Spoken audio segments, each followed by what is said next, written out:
आपका आज की वीडियो में स्वागत है। आज की वीडियो हम लेकर आए हैं, उसकी सजेशन हमें दी है अश्वनी जी ने और वीडियो का टाइटल है the real story of Gangubai Kathiawadi. तो चलिए देख लेते हैं ये वीडियो। लेकिन इससे पहले इस वीडियो के चैनल का ओरिजिनल लिंक आपको मेरी वीडियो की डिस्क्रिप्शन मिल जाएगा। सब्सक्राइब कर, लाइक कर, शेयर कर, फॉलो कर इनके चैनल को। उसके अलावा ब्लॉग चैनल का लिंक इंस्टाग्राम पे लिंक भी मेरी वीडियो की डिस्क्रिप्शन मिल जाएगा। सब्सक्राइब कर, लाइक कर, शेयर कर, फॉलो करें। चलिए देख लेते हैं ये वीडियो।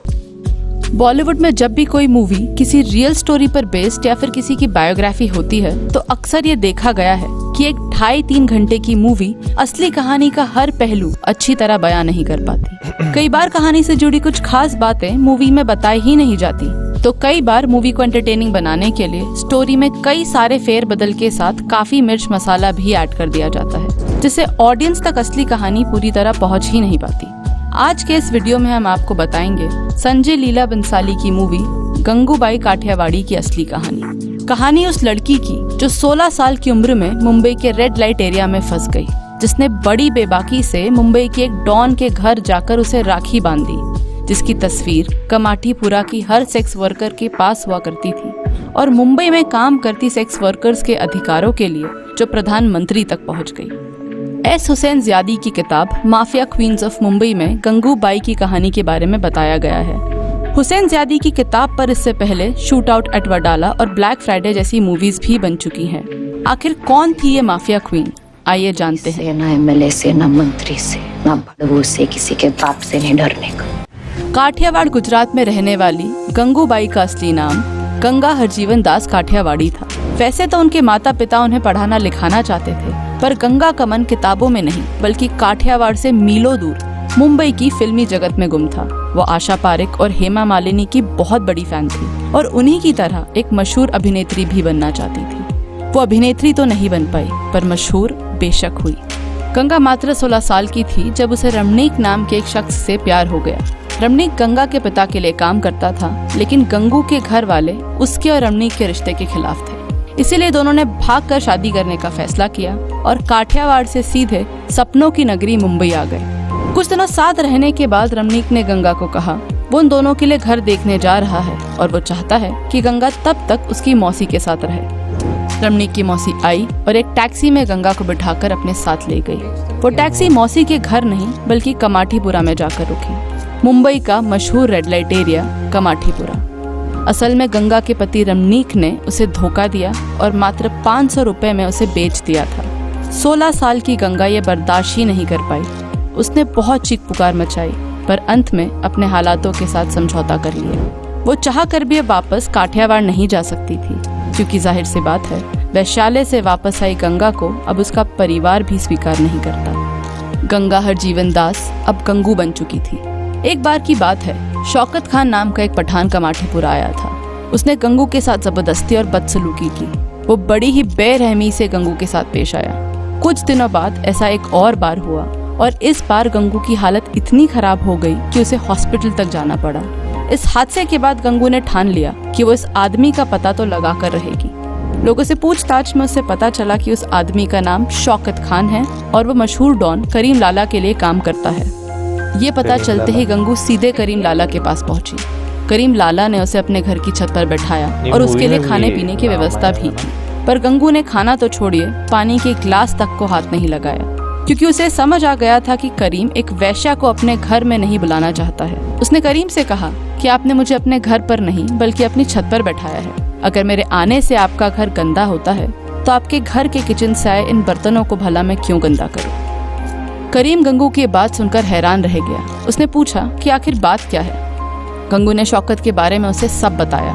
ये बात सुनकर करीम ने गंगू को कहा कि अगर ये सच है तो उसे अब डरने की कोई जरूरत नहीं, बस अगली बार जब शौकत वहाँ आए तो मुझे बता देना, मैं सब संभाल लूंगा। करीम की ये बात सुनकर गंगू की आंख में आंसू आ गए। उसने कहा आज तक किसी भी मर्द ने मुझे इतना सुरक्षित महसूस नहीं कराया है। गंगू ने उसके बाद अपने पर्स से एक धागा निकाला और करीम के हाथ पर बांध दिया और बोली कि आज से आप मेरे राखी भाई हैं। करीबन 2-3 हफ्ते बाद शौकत एक बार फिर कमाठीपुरा पहुंचा। बस तो फिर क्या था, करीम लाला को उसके आने की खबर दी गई और खुद करीम लाला ने शौकत को मार मार कर अधमरा कर दिया। वहाँ से निकलते वक्त करीम ने कहा कि गंगू मेरी राखी बहन है और जिसने भी आज के बाद उससे बदसलूकी करने के बारे में सोचा भी तो उसका भी यही हाल होगा। करीम लाला के ऐसा करने के बाद कमाठीपुरा में गंगू की धौस जम गई। इसके बाद गंगू ने कमाठीपुरा के घरेलू चुनाव में हिस्सा लिया और जीत हासिल की। गंगू एक सेक्स वर्कर से अब गंगूबाई काठेवाली बन गई थी। गंगूबाई ने रेड लाइट एरिया की सेक्स वर्कर्स के हक के लिए कई बड़े काम किए। इस काम से जुड़ी महिलाओं की सुरक्षा हो या उन पर हो रहे अन्याय, गंगूबाई ने ऐसी महिलाओं को इंसाफ दिलाने में कोई कसर नहीं छोड़ी। जिन भी लड़कियों को बिना उनकी अनुमति के या धोखे से इस धंधे में लाया गया था, गंगूबाई ने उन सभी को रिहा करवाकर वापस अपने घर भेज दिया।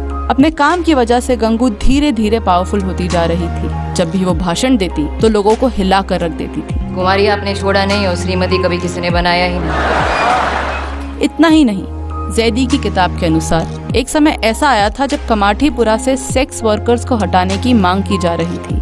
तो उस वक्त गंगू सेक्स वर्कर्स के हक के लिए प्रधानमंत्री तक जा पहुंची। करीबन 1 सदी से कमाठीपुरा की महिलाएं इस काम से जुड़ी थी और इस फैसले से उन सभी की जिंदगियों पर काफी असर पड़ता। हालांकि प्रधानमंत्री के साथ ये मीटिंग ऑफिशियली कहीं मेंशन नहीं की गई है, पर जैदी ने अपनी किताब में इसका जिक्र जरूर किया है। जैदी ने माफिया क्वींस ऑफ मुंबई में लिखा है कि नेहरू ने गंगूबाई से सवाल किया था कि वो इस धंधे में क्यों आई हैं, जबकि वो चाहती तो उन्हें एक अच्छी नौकरी और पति दोनों मिल सकते थे। ऐसा कहा जाता है कि इस मुलाकात में गंगूबाई ने खुद नेहरू के सामने प्रस्ताव रखा था और कहा कि अगर वो गंगू को अपनी पत्नी के रूप में स्वीकार करने को तैयार हैं, तो वो अभी इसी वक्त ये धंधा हमेशा के लिए छोड़ देंगे। जाहिर सी बात है, नेहरू इस बात से खफा हुए और साफ शब्दों में इनकार किया। तब गंगूबाई ने उन्हें कहा, प्रधानमंत्री जी नाराज मत होइए, मैं सिर्फ अपनी बात साबित कर रही थी। सलाह देना आसान है पर उसे खुद अपनाना मुश्किल। मुलाकात खत्म होने पर नेहरू ने गंगूबाई से वादा किया कि वो उनकी मांगों पर जरूर ध्यान देंगे। फिर क्या था, कमाठीपुरा से वैश्याओं को हटाने का काम हमेशा के लिए रोक दिया गया। गंगूबाई कमाठीपुरा की महिलाओं के लिए एक माँ के समान थी। वहाँ की सेक्स वर्कर्स के पास आज भी उनकी तस्वीर है। उनकी मौत के बाद उनकी एक स्टैच्यू बनवाई गई जो आज भी कमाठीपुरा में मौजूद है। वो भी कैसी बस्ती है जहाँ पर तू बसती है, मर्जी तेरी थी ना थी, मजबूर होकर हंसती है। लोगों ने इतना जाना है तू काम एक ही आना है। क्या ये सोच तुझे सताती है? क्या तू वापस जीना चाहती है? क्या बचपन तेरा छीना था? क्या मुश्किल तेरा जीना था? उन हालातों से हार चुकी हर रात अलग बिछौना था। झांसा अच्छे जीवन का क्या देकर तुझको लाया था? क्या भूल चुकी है वो जो हर सपना तूने सजाया था? क्या आज भी तू तरसती है इस दलदल से बाहर आने को? क्या आज भी तू तरसती है फिर से घर जाने को? क्या पहचान बनाने के लिए दुनिया ने तुझे उकसाया है? अगर नहीं तो फिर तूने ये रास्ता क्यों अपनाया है?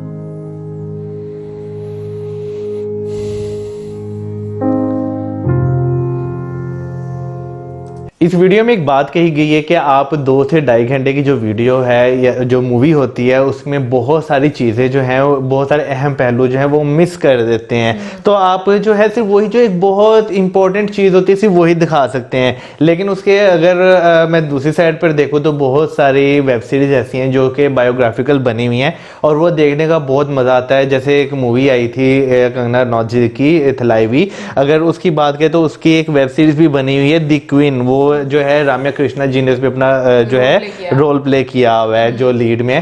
तो वही मैं एक चीज देखा था कि उसमें दी क्वीन में बहुत डिटेल में चीजों को डिस्कस किया गया है, जबकि ऑन दी अदर साइड जब थलाईवी देखते हैं ना तो वो उतनी डिटेल में नहीं थी। मुझे ना मूवीज में एक प्रॉब्लम बस नजर आती है, डिटेल में तो डेफिनेटली नहीं बन सकती क्योंकि 2.5-3 घंटे की मैक्सिमम 3 घंटे की आपको मूवी मिलेगी। लेकिन उसके बाद जो एक्स्ट्रा मिर्च मसाला जोड़ दिया जाता है ना मूवी को अच्छा करने के लिए और या उस कैरेक्टर को पॉजिटिव करने के लिए या लोगों को जो मतलब अच्छा लगे मूवी में, तो मुझे ये चीज अच्छी नहीं लगती। क्योंकि मैं हमेशा ये चीज बोल चुकी हूँ बहुत बार कि मूवीज आपकी एक सोच बनाने में, आपकी एक ओपिनियन बनाने में बड़ा इंपॉर्टेंट रोल प्ले करती है। सब लोग समझदार नहीं होते।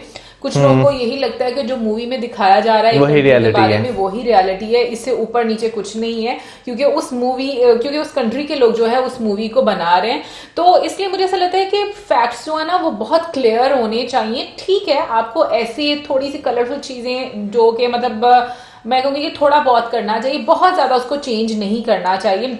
बट यहाँ पर मैं एक डिस्क्लेमर भी देना चाहती हूँ कि हम लोग स्पॉइलर नहीं है, हम लोग सिर्फ एक इन्फॉर्मेशन जो हम लोगों को मतलब एक वीडियो सजेस्ट की गई है हम लोग देख रहे हैं, और मुझे बहुत अच्छा लगा ये देखकर, क्योंकि मुझे लग रहा है कि गंगूबाई मूवी देखने का बहुत ज्यादा मजा आएगा। और इनफैक्ट अगर मुझे लगता है इस वेब सीरीज भी बनेगी तो वो भी कमाल की बनेगी। मैं अभी अगर बात करूँ ना, जो हमने ये एक वीडियो देखी है, ये मेरा ख्याल है बस जो बहुत इंपॉर्टेंट फैक्ट है सिर्फ वही डिस्कस किए गए हैं, लेकिन जो एक मूवी देखने का मजा आता है ना, वो आप फैक्ट्स जितने मर्जी डिस्कस कर लें, मूवी का मजा एक अपना आता है, एक अपना उसका चार्म होता है। जब तक आप वो नहीं ना देखते आपको इंटरनल सेटिस्फेक्शन नहीं मिलती। मैंने क्योंकि जो है जो मैंने भी थलाइवी का जिक्र किया, मैंने वो मूवी भी देखी है, वेब सीरीज भी देखी है, तो मुझे दोनों देखने का अपनी अपनी जगह मजा आया। जो चीजें क्या नाम लेते हैं डिटेल में डिस्कस होती है ना, उसी वेब सीरीज में हो सकती है, क्योंकि 8-10 घंटे की होती है भाई, तो वो 8-10 घंटे और 2-2.5 घंटे में बहुत ज्यादा फर्क आ जाता है। बाकी मैं गंगूबाई की बात करूं तो नो डाउट भाई एक स्ट्रगल थी उनकी, और क्या नाम लेते हैं जिस तरह उन्होंने एक अत्याचार सहा है वो काफी ज्यादा रोंगटे खड़े कर देने वाली चीज है जो उनके साथ होती रही है। Well, मैं कहूँगी बहुत स्ट्रांग लेडी थी कि जिस तरीके से उन्होंने स्टैंड लिया अपने लिए।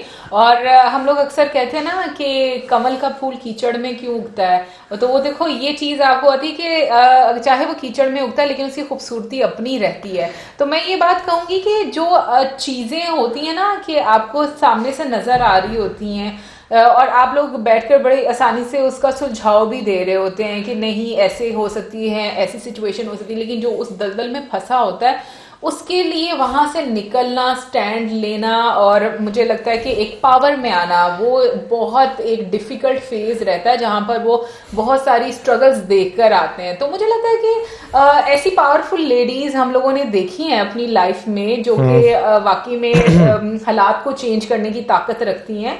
औरतों में बहुत बहुत ज्यादा मुझे लगता है कि ऊपर वाले ने शक्ति दी हुई है कि वो जब मतलब कुछ भी मुझे लगता है कि करने पर आती हैं तो वो कर जाती हैं। यार औरतों के नो डाउट बहुत सारे रूप होते हैं और वो जब चीजें करने पर आती हैं वो कर जाती हैं। मैंने बहुत सारी एग्जांपल्स मैंने खुद देखी हुई हैं।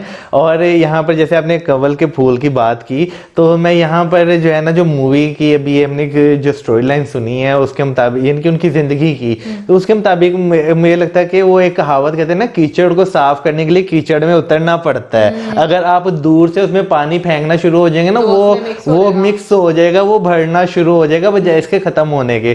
तो गंगू बाई जी की बात करें तो नो डाउट वो एक परफेक्ट एग्जांपल है कि उन्हें बेशक जबरदस्ती इस कीचड़ में लाया गया लेकिन उन्होंने उस पर मिक्सअप होने की बजाय उसे साफ किया। एग्जैक्टली तो फिर मुझे ये बड़ा अच्छा लगा कि वहां की औरतों के लिए उन्होंने बड़े मतलब उनके राइट्स के लिए आवाज उठाई।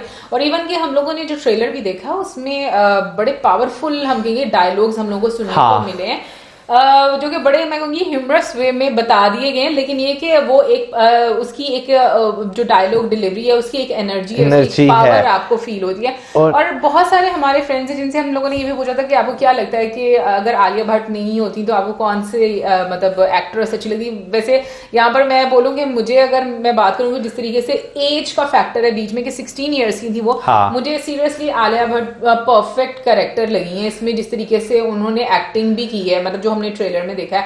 लेकिन अगर उसके अलावा अगर करना होता तो मुझे ऐसा लगता है कि जो विद्या बालन जी हैं वो भी एक अच्छा मतलब रोल प्ले कर सकती थी ऐसा। और सेकंड ऑप्शन अगर थर्ड ऑप्शन की बात की जाए तो जो मैंने कहा था आपको कि गौहर खान का मैंने गौहर खान भी जो है वो एक अच्छा जो है रोल कर सकती है क्योंकि उन्हें पहले भी अगर हम बात करें तो हमने जो वो मूवी थी इश्कजादे में चांद बेगम उसमें हमने उन्हें इस रोल में देखा तो उस रोल को उन्होंने बहुत अच्छे तरीके से निभाया था। फिर एक और बात यहाँ पे मैं करना चाहूंगा जो कि इस वीडियो में डिस्कस की गई कि सलाह देना वाकई बहुत आसान होता है लेकिन आप खुद उस सलाह पर कितना अमल करते हैं ये बात जो है वो मायने रखती है क्योंकि लिटरली आपको लाखों लोग सलाह देंगे लेकिन उन्होंने जो होते हैं ना बीच में से 99% लोग होते हैं उन्होंने कभी खुद उस बात पर अमल नहीं किया होता। बट मैं कहूंगी भाई बंदी में दम था जिस तरह से प्राइम मिनिस्टर के सामने उन्होंने मतलब बात की और जवाब दिया ना, तो मतलब ये होता है कि अगले बंदे को किसी मतलब खामोश जवाब करा देने के देना। काबिल ना छोड़ना, हाँ। ये वो वाली सीन हो जाता है सिचुएशन। लेकिन हाँ, मैं ये बात जरूर देखती हूँ कि ना अक्सर मर्दों में, मैं यहाँ के मर्दों की बात कर रही हूँ, ठीक है, स्पेसिफिकली, और मैं अभी मर्दों के पीछे नहीं पड़ने लगी, बट मैं उनमें ये चीज देखती हूँ कि लाइक अगर कोई ऐसी बात उनको कही जाती है ना जो कि जिसका उनको जवाब ना देना है, तो उनके पास सिर्फ एक यही हल होता है कि वो उस चीज पर ना गुस्सा हो जाते हैं। और ऐसे ही क्योंकि है। उनको ये लगता है अब गुस्सा करने से क्या होगा कि मैं इस चीज बात रफा दफा हो जाएगी, को कवर कर लूंगा और अगले बंदे को कंट्रोल कर लूंगा। तो मुझे लगता है कि ये जो एक मर्दों की साइड है ना, ये मुझे बहुत अजीब लगती है जब वो किसी चीज पर अग्री नहीं करते या उनके पास सोल्यूशन नहीं होता किसी चीज का। सही बात है। एनीवे, ओवरऑल काफी अच्छी वीडियो थी एंड आई होप आप लोगों को भी अच्छी लगी होगी। अगेन मैं यहाँ पर बता दूं, मैं मर्दों के अगेंस्ट नहीं हूँ। जहां पर कुछ मर्द इस तरह के हैं, वहां पर औरतें भी कुछ इस तरह की बिल्कुल है। होती हैं। सब लोग मतलब पांचों उंगलियां बराबर नहीं होती, मैं ये जरूर मानती हूँ। अच्छे मर्दों की वजह से ही ये जो दुनिया और जिंदगी जो है औरतों की अच्छी कट रही है। बिल्कुल। लेकिन ये है कि इस तरह के भी लोग पाए जाते हैं। सो गाइस, ये तो थी हमारी आज की वीडियो। इसी के साथ हमें ज्यादा video like, subscribe, share. Keep us in your prayers. Good bye.